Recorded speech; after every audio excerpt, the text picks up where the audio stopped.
Hello guys, কেমন আছো? আশা করি খুবই ভালো আছো। আমিও ভালো আছি।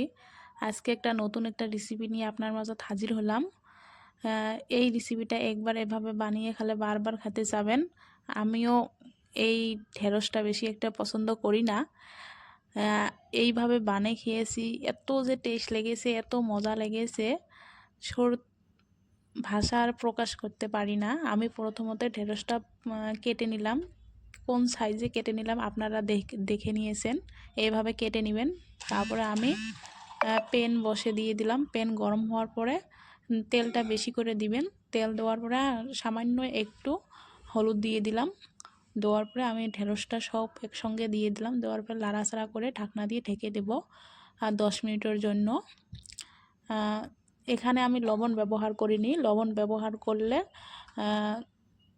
ভেন্ডির যে একটা নেলটা আছে, ওই নেলটা ভাবটা চলে আসবে। তার জন্য আমি লবণ ব্যবহার করিনি। আপনারা লবণ ব্যবহার করবেন না, খালি হলুদ দিয়ে দিয়েছি। তারপরে 10 মিনিট পরে আমি দেখতে পারছেন কালার চেঞ্জ হয়ে গিয়েছে। আমি মাঝখানে একবার ঢাকনা তুলে দেখেছি। চুলার আঁচ একদম লয় রাখবেন, না হলে পুড়ে যাবে। আমার দেখতে পারছেন কোনো পুড়ে নাই, কিছু নাই, কালার চেঞ্জ হয়েছে। এত সুন্দর লেগেছে, এত টেস্টি লেগেছে। আমি কিন্তু এই ঢেঁড়সটা বেশি পছন্দই করিনি।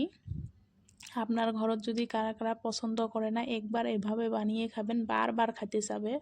তারপরে আমি ঢেঁড়সটা ভাজায় নেওয়ার পরে ওই তেলে আমি একটা বড় সাইজের পেঁয়াজ কুচি দিয়ে দিলাম আর পরিমাণ মতো কাঁচামরিচ দিয়ে দিলাম। পেঁয়াজ কুচিটা বেশি করে দিবেন। পেঁয়াজটা হালকা ভেজে নেবেন, বেশি একটা ভাজবেন না। লাস্ট পর্যায়ে আমার তেলটা শুকিয়ে গিয়েছে, অল্প সামান্য একটু তেল দিয়ে দিলাম। তেল দেওয়ার পরে আমি এখানে লবণ দিচ্ছি। যেহেতু আগে লবণ ব্যবহার করিনি, এখানে পরিমাণ মতো লবণ আর সামান্য একটু হলুদ গুঁড়ো দিয়ে লাড়াচাড়া করে নেওয়ার পরে আমি এখানে দিয়ে দেব ঢেঁড়সটা। দিয়ে ভালো করে লাড়াচাড়া করে আবার ঢাকনা দিয়ে ঢেকে দেব। চুলার আঁচটা একদম লতে রাখবেন, না হলে পুড়ে যাবে। পুড়ে গেলে আর স্বাদ পাবেন না। 10 মিনিট পরে ফিরে আসলাম।